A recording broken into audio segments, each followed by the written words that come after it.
안녕하세요. 이기련 변호사입니다. 이번 시간에는 임대주택법에 근거하여 체결하는 임대차 계약에 대해서 알아보겠는데요. 먼저 임대주택이 무엇인지와 어떤 종류가 있는지를 간략하게나마 확인할 필요가 있겠습니다. 임대주택법에서의 임대주택은 국민의 주거생활을 안정시키기 위하여 임대의 목적에 제공되는 주택을 말합니다. 한편 임대주택법에서는 임대주택의 종류를 건설임대주택과 매입임대주택으로 구분하고 있는데요. 먼저 건설임대주택은 임대사업자가 임대를 목적으로 건설하여 임대하는 주택 또는 임대사업자 등록을 한 후 주택건설사업자가 사업계획 승인을 받아서 건설한 주택 중에서 사용검사 때까지 미분양된 주택으로 임대되는 주택을 말합니다.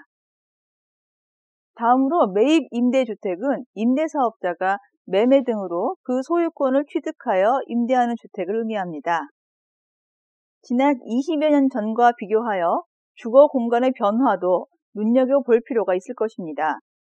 통계청의 조사 자료에 의하면 과거에 비하여 가구 및 1인당 주거 공간은 늘어났고 가구당 방수는 늘고 방 하나당 인구수는 점점 줄고 있다는 것을 알 수 있습니다. 또 주택당 거주 가구수 항목에서는 1가구인 비율이 점점 늘었다는 것을 알 수 있습니다. 네, 이와 같은 주거 공간의 변화는 특정한 요인에 기인하는 것이 아니라 사회의 모든 요인이 합해져서 일어나는 종합적인 현상으로 이해가 되는데요. 인구 감소와 핵가족화의 가속이 가져온 결과라고 할 수 있겠습니다. 자기 소유의 집을 갖고 싶은 욕망은 기본적인 것이지만 현실적으로 많은 자금이 들어가는 주택 구입을 순간적인 감정으로 결정할 수도 없습니다. 임대주택 제도는 주거생활의 안정을 목적으로 운영되고 있는 것으로 나라마다 조금씩 다르기는 하지만 공공부문은 물론 민간 사업자의 참여도 활발합니다. 앞에서 잠시 보신 것처럼 국내에서도 최근 각종의 새로운 개념의 임대주택이 등장하고 있는데요. 도시형 생활주택, 보금자리주택, 장기 전세주택 등이 그것입니다. 이러한 임대주택에 대한 정보, 예를 들어 주택 규모라든가 신청 자격, 입주자 선정 등에 대해서는 몇몇 믿을만한 정보를 제공해주는 인터넷 사이트를 참고할 수도 있는데요. 이런 곳을 통하면 임대주택 현황 및 예정 등에 대해서 비교적 자세한 정보를 얻을 수 있습니다. 실제로 임대주택 표준계약서를 보면서 계약 시 주의할 점을 확인해 보도록 하겠습니다. 먼저 계약서의 처음에 제목이 보이는데요. 임대주택이 아파트라는 것을 알 수 있죠. 제목 바로 아래에는 계약서 전문에 해당하는 모든 문헌이 있습니다.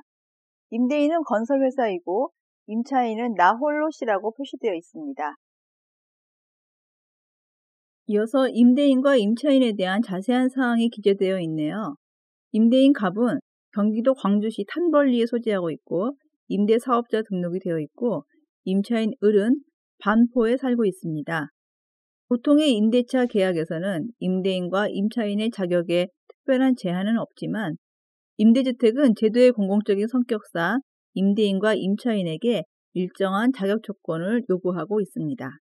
우선 임대사업자에 대해서 잠시 보시면 임대사업자란 국가, 지방자치단체, 한국토지주택공사, 지방공사, 주택 임대사업을 하기 위하여 등록한 자 및 임대주택조합을 말합니다. 임대주택법 제2조와 제6조에 의하면 주택법과 건축법 등에 의해 임대사업자로 등록할 수 있습니다. 다음 임차인인데요. 계약서에는 서울 서초구 반포동에 주소가 있는 나 홀로 씨로 기재되어 있습니다. 임대인과 마찬가지로 임차인이 임대주택에 입주하기 위해서도 일정한 요건이 갖춰져야 하는데요. 임대주택에 입주하려는 사람은 그가 입주하려는 주택의 종류에 따라 일정한 입주 자격 및 입주 요건을 갖추어야 합니다. 여기서 잠시 샘플 계약서를 보면 임대 목적물이 임대주택법상 어떤 종류인지를 표시하는 항목이 있습니다. 앞에 임대주택 제도를 개관하면서 잠시 설명을 드린 것처럼 건설 임대주택은 임대사업자가 임대를 목적으로 건설하여 임대하는 주택 또는 임대사업자 등록을 한 후 주택건설사업자가 사업계획 승인을 받아 건설한 주택 중에서 사용검사 때까지 미분양된 주택으로 임대되는 주택을 말하며, 여기에는 국가 또는 지방자치단체의 재정으로 건설 임대하는 주택, 국민주택기금으로 건설 임대하는 주택, 공공사업에 따라 조성된 택지에 주택건설 사업계획의 승인을 받고 건설 임대하는 주택인 공공건설 임대주택과 나머지 건설 임대주택인 민간건설 임대주택으로 나뉩니다. 한편 매입 임대주택은 임대사업자가 매매 등으로 그 소유권을 취득하여 임대하는 주택을 말하며, 이 주택에는 상하수도 시설이 갖추어진 전용 입식부엌, 전용 수세식 화장실 및 목욕시설을 갖추어 주거시설로 이용 가능한 전용 면적이 85제곱미터 이하인 오피스텔이 포함됩니다. 자, 보신 것과 같이 임대주택의 종류가 다양하여 임대주택의 종류에 따라서 입주 자격 및 입주 요건을 갖추어야 합니다. 모든 경우를 다 살펴볼 수 없기 때문에 여기에서는 임대주택에 입주하려는 사람이 기본적으로 갖춰야 하는 입주 자격 및 그 요건에 대해서 살펴보겠습니다. 임대주택에 입주하기를 원하는 사람은 기본적으로 해당 지역에 거주해야 합니다. 85제곱미터 이하의 임대주택에 입주하려는 사람은 입주자 모집 공고일 현재 해당 주택 건설 지역에 거주하는 세대주여야 하는 것과 같습니다. 다음으로 무주택 세대주이어야 합니다. 입주자 모집 공고일로부터 입주 시까지 무주택 세대주이어야 한다는 요건이 필요합니다. 여기에서는 주택 소유 여부를 판정하는 기준이 필요할 텐데요. 이에 대해서도 주택 공급에 관한 규칙에 자세히 열거되어 있으므로 참고하시면 되겠습니다. 외에도 임대주택에 입주하기 위하여는 입주자 저축 가입이 필요한 경우도 있는데요. 입주자 저축은 주택을 공급받으려는 사람에게 입주금의 전부 또는 일부를 미리 저축하게 하는 것으로 1인 1구좌에 한하여 가입할 수 있습니다. 이제 본격적으로 조문 형식으로 되어 있는 임대차 계약서를 하나씩 검토해 보도록 하겠습니다. 먼저 임대주택의 입주자로 선정된 사람은 통상 계약금을 납입한 후 표준 임대차 계약서를 사용하여 임대사업자와 임대차 계약을 체결합니다. 일반 임대차 계약과 다른 것은 바로 임대주택에 입주할 사람을 선정한다는 것입니다. 다음으로 임대차 계약서를 작성해야 할 텐데요. 임대주택에 대한 임대차 계약을 체결하려는 사람은 임대주택법에 따라 표준 임대차 계약서를 사용해야 합니다. 여기서 표준 임대차 계약서란 주택 건설 사업 계획의 승인을 받아 건설한 임대주택, 분납 임대주택, 그 밖의 임대주택의 표준 계약서를 말하는데, 주택 건설 사업 계획의 승인을 받아 건설한 임대주택의 경우에는 임대주택법 시행규칙 별지 제20호 서식의 표준 임대차 계약서, 분납 임대주택의 경우에는 임대주택법 시행규칙 별지 제20호의 2 서식의 표준 임대차 계약서, 그 밖의 임대주택은 임대주택법 시행규칙 별지 제21호 서식의 표준 임대차 계약서를 사용합니다. 보시는 샘플 계약서에는 보증금 2천만 원, 월세 10만 원으로 되어 있고 계약 기간은 2년으로 하고 있습니다. 보통 민법상의 주택 임대차 계약에서는 계약 기간을 정하지 않거나 2년 미만으로 임대차 계약 기간을 정하면 그 기간을 2년으로 보게 되지만, 만일 임대사업자가 임대차 계약을 체결할 때 계약 기간이 종료된 후 임대주택을 그 임차인에게 분양 전환할 예정인 경우에는 임대차 계약 기간을 2년 이내로 할 수도 있다는 점을 알아두시기 바랍니다. 민법과 비교하여 특이한 내용이라고 할 수 있습니다. 다음으로 임대보증금을 임대사업자에게 예치시키는 것, 그리고 월 임대료 납부와 연체 시 가산되는 것과 관련한 사항을 구체적으로 약정하고 있고, 제2조에서는 임대주택에 입주하는 기간을 한 달로 정하고 있는 것을 확인할 수 있습니다. 월 임대료란 임대주택의 입주자가 임대주택을 사용하는 대가로서 임대사업자에게 지급하는 금전 등으로서 임대차 계약 체결 시에 임대사업자와 입주자가 협의하여 정하는 것입니다. 또 관리비와 사용료도 가능한 한 구체적으로 약정하는 것이 바람직합니다. 먼저 관리비와 사용료는 임대주택법 시행규칙에서 자세히 규정하고 있는데요.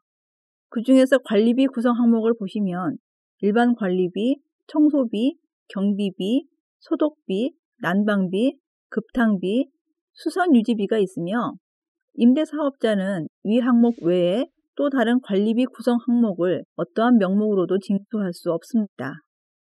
한편 사용료에 대해서 보시면 임대주택의 입주자는 전기료, 수도료, 가스 사용료, 지역 난방 방식인 난방비와 급탕비, 정화조 오물 수수료를 징수권자에게 납부해야 합니다.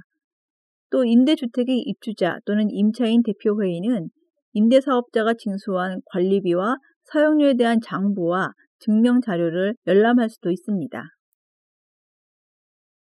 자, 이어서 임대사업자와 입주자 모두 임대 조건을 변경해야 할 사정이 발생하기 마련인데요.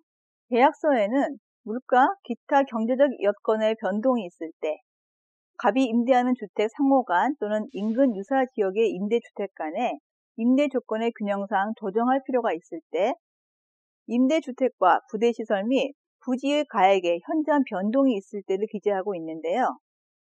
이 중에서 특히 임대보증금에 대해서는 임대주택법과 주택임대차보호법상의 제한이 있다는 점을 유의해야 합니다. 보증금에 대해서 조금 더 자세히 보시면 주택임대차보호법에서는 임대료의 증감 청구에 대해서 입주자나 임대사업자는 특정한 임대료가 임대주택에 대한 조세, 공과금 등의 증감이나 경제사정의 변동으로 인하여 적절하지 않게 된 경우에는 장래에 대하여 그 증액이나 감액을 청구할 수 있도록 하되, 임대사업자는 약정한 금액의 20분의 1을 초과하여 임대료의 증액을 청구하지 못하도록 하고 있고, 또한 임대차 계약 또는 약정한 임대료의 증액이 있은 후 1년 이내에는 그 임대료의 증액을 청구하지 못하는 것으로 규정되어 있다는 점을 잘 알아두어야 하겠습니다. 계속해서 계약서 제6조에서 제9조까지는 계약 당사자들의 권리와 의무에 대해서 규정하고 있다고 이해할 수 있겠습니다. 기본적으로 민법상의 주택 임대차에 관한 법리가 적용된다고 보시면 되는데요. 임대주택 임차인의 금지사항으로는 임대주택법의 규정에 위반하여 임차권을 양도하거나 임대주택을 타인에게 전대하는 행위, 임대주택 및 그 부대시설을 개축, 증축 또는 변경하거나 본래의 용도 외로 사용하는 행위, 임대주택 및 그 부대시설을 파손 또는 멸실하는 행위, 기타 임대주택 및 그 부대시설의 유지 관리를 위하여 갑과 을이 합의한 사항을 위반하는 행위가 있습니다. 네, 앞의 내용을 요약하면 양도와 전대는 원칙적으로 제한되며 예외적으로만 허용된다고 이해할 수 있겠는데요. 즉, 임대주택의 입주자는 원칙적으로 임차권을 다른 사람에게 양도하거나 전대할 수 없습니다. 여기에 양도에는 매매, 증여, 그 밖에 권리의 변동이 따르는 모든 행위를 포함하지만 상속의 경우는 제외되는데요. 따라서 임대주택의 상속은 허용된다고 이해하시면 되겠습니다. 전대는 임대주택의 입주자로 선정된 사람이 제3자에게 그 임대주택에 입주하여 사용하게 하는 것인데요. 원칙적으로 허용되지 않는다는 점을 유의해야 합니다. 그렇다면 예외적으로 허용되는 경우가 있어서 임대주택법 시행령에 규정되어 있는데요. 예외로 허용되는 사유를 살펴보면 합리적인 사유가 존재하는 경우로 이해할 수 있습니다. 다만 주의해야 할 점은 이러한 사유가 존재하는 경우에도 임대사업자의 동의도 얻어야 한다는 사실입니다. 만일 임대주택의 전대 제한 등을 규정한 임대주택법 제19조를 위반하여 임대주택의 임차권을 양도하거나 임대주택을 전대한 자 및 이를 알선한 자는 2년 이하의 징역이나 2천만 원 이하의 벌금을 내야 하는 경우도 있습니다. 하지만 여기서도 앞서 설명드린 바 있는 분납 임대주택의 입주자는 이 중 어느 하나에 해당하는 경우에도 임대사업자의 동의를 받아 임차권을 양도하거나 전대할 수 없다는 점 유의하시기 바랍니다. 이어서 계약서 제8조에서는 임대사업자의 권리 의무와 보수에 대한 사항을 규정하고 있는데요. 여기서는 일반적인 사항을 약정하고 있지만 더 구체적이고 자세한 내용은 특약으로 정할 수 있을 것입니다. 임대사업자가 임대주택을 직접 관리하는 경우도 있지만 보다 전문적으로 주택관리 전문업체에게 위탁하는 경우도 있는데요. 임대사업 분야의 범위가 지금보다 더 넓어진다면 주택관리를 전문적으로 담당하는 업체도 더 늘어날 것으로 전망할 수 있겠습니다. 다음으로 살펴볼 것은 임대차 관계의 종료와 관련된 해제와 해지입니다. 계약서에는 임대사업자가 계약을 해제 또는 해지할 수 있는 경우를 규정하고 있는데요. 그 내용을 검토해보면 그리 어렵지 않은 내용들이어서 특별한 설명이 필요하지는 않습니다. 한편 2항에서는 입주자인 임차인도 계약을 해제 또는 해지하거나 임대차 계약 갱신을 거절할 수 있습니다. 그 사유 역시 임차인의 입장에서 임대차 관계를 더 이상 유지할 수 없는 것으로 이해하면 되겠는데요. 우리 대법원 판례에서도 임대주택법에 적용을 받는 임대주택에 관해서는 이 표준 임대차 계약서 제10조 제1항 각호 중 하나에 해당하는 사유가 있는 경우라야 임대인이 그 임대차 계약을 해지하거나 임대 계약의 갱신을 거절할 수 있고, 그렇지 아니한 경우에는 임차인이 임대차 계약의 갱신을 원하는 이상 특별한 사정이 없는 한 임대인이 임대차 계약의 갱신을 거절할 수 없다고 보아야 한다고 하였고, 한편 공정거래위원회의 심결례 중에서도 갑은 임대기간 만료 30일 전까지 을에게 갱신 거절의 통지를 하거나 임대 조건을 제시하고 이를 수락하지 아니하면 갱신하지 아니한다는 뜻을 통지하여야 한다. 을은 그 조건의 제시를 받은 날로부터 7일 이내에 수락 여부를 통보하여야 한다. 그러나 을이 그 기간 내에 수락 여부를 통지하지 아니하거나 제시된 조건을 거절한 경우에는 이 계약은 임대 기간의 만료일에 자동적으로 종료된다는 계약서 조항에 대해서 장기 임대주택은 청약저축 등의 일정한 자격을 갖춘 자에 한하여 입주자를 선정하고 있어 임대차 계약서 제13조에 규정하는 것 이외에 사업자의 일방적인 결정에 따라 계약 갱신 거절을 당하거나 7일이라는 짧은 기간 동안 승낙 여부의 통지가 없어 임대차 계약이 종료되는 경우 임차인은 불이익을 당할 우려가 있는 바, 따라서 상당한 이유 없이 임대인이 계약 갱신을 거절하는 것은 부당하며 임대조건 수락 통보의 기간이 필요한 상당 기간이면 모르되 임대조건 수락 통보 기간을 7일 이내로 정한 것은 7일 이내에 임차인이 다른 임대 아파트를 물색하기에는 사실상 불가능하기 때문에 동약관 조항은 고객에 대하여 부당하게 불리한 조항으로 약관의 규제에 관한 법률 제6조 제2항 제1호에 해당되어 무효라 할 것이다 라고 판단한 사례가 있는 점을 참고할 필요가 있습니다. 이어서 계약 관계가 종료되는 경우라면 임대차 계약 체결 시 임차인이 임대인에게 제공한 임대보증금은 반환되어야 할 것입니다. 다만 이때 임대차 기간이 끝난 경우에도 임대주택의 입주자가 임대보증금을 반환받을 때까지는 임대차 관계가 존속하는 것으로 봅니다. 이것은 민법상 임대차 관계에서의 법리와 동일한 것으로 이해될 수 있으며 임차인의 임대보증금을 보호하려는 것입니다. 한편 공공건설 임대주택의 임대사업자는 지방공사가 임대주택을 건설하는 경우 등을 제외하고는 임대주택의 입주자의 임대보증금 보호를 위하여 임대보증금에 관한 보증에 가입해야 합니다. 민간건설 임대주택과 민간 매입 임대주택의 입주자는 주택의 인도와 주민등록의 대항 요건을 갖춘 경우에는 우선 변제권이 인정되고 일정한 범위의 소액 보증금에 대하여는 최우선 변제권이 인정됩니다. 이에 관해서도 임대주택 법령에서 자세히 규정하고 있으므로 입주자 측에서는 잘 알아둘 필요가 있습니다. 다음으로 계약서 제12조에서는 임대주택의 매각이라는 제목이 보이는데요. 일정한 경우 임대 의무 기간이 지나면 분양할 수 있습니다. 이것을 분양 전환이라고 하는데요. 각 임대주택의 종류에 따라 임대 의무 기간을 정하여 두고 이 기간이 지나야 매각할 수 있게 하였습니다. 그렇다면 분양 전환의 의미를 조금 더 자세히 알아볼 필요가 있겠습니다. 분양 전환이란 국가 등 임대사업자가 임대주택을 임대사업자가 아닌 자에게 매각하는 것을 말하며 주택가격의 급격한 상승으로 인하여 주택 구입 능력이 부족한 가구에게 내 집 마련의 기회를 제공하려는 데 그 목적이 있습니다.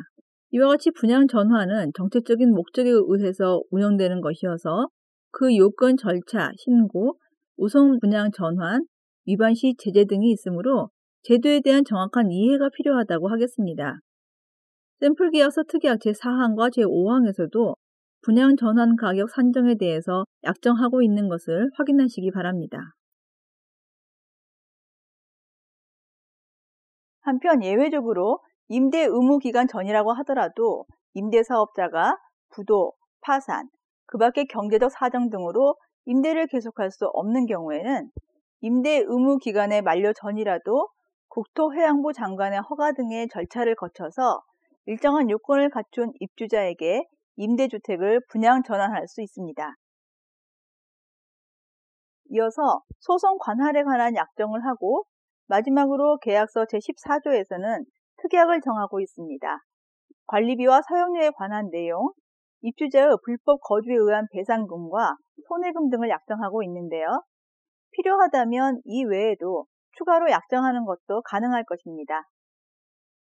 또 앞서 설명한 것처럼 분양 전환에 관하여 특약이 있고 임대사업자의 보수와 수선 범위에 대한 약정, 그리고 기간 종료 후 원상 회복에 관한 내용, 필요비와 유익비 반환 약정을 하고 있음을 알 수 있습니다.